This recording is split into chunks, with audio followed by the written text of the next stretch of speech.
નમસ્કાર, હું છું પ્રિયા અને તમે જોઈ રહ્યા છો જનતા કી જાણકારી ન્યૂઝ। નજર કરીએ આજના સમાચાર ઉપર। પાટણ શહેરના વોર્ડ નંબર 9માં આવેલા રાધનપુરીવાસ સહિતના વિસ્તારોમાં ગટર અને દૂષિત પાણીની સમસ્યાએ લોકોનું જીવન મુશ્કેલ બનાવી દીધું છે।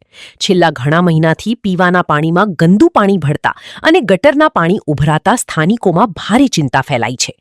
પાટણના રાધનપુરીવાસ, પીપળીવાસ, દાંતલા મહોલ્લો અને હનુમાન ચકલા વિસ્તારમાં ગટર લાઈનો બ્લોક થવાને કારણે અનેક સ્થળોએ ગંદુ પાણી રસ્તા અને ઘરો સુધી પહોંચી રહ્યું છે। સ્થાનિકોના જણાવ્યા મુજબ પીવાનું પાણી પણ દૂષિત આવતું હોવાથી લોકોને ભારે હાલાકીનો સામનો કરવો પડી રહ્યું છે। દુર્ગંધ અને ગંદકીના કારણે રોગચાળો ફાટી નીકળવાની ભીતિ સેવાઈ રહી છે।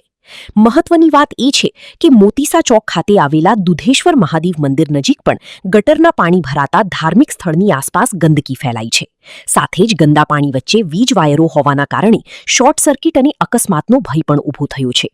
સ્થાનિકોએ તંત્ર દ્વારા તાત્કાલિક સફાઈ કામગીરી અને કાયમી ઉકેલ લાવવાની માંગ ઉઠાવી છે।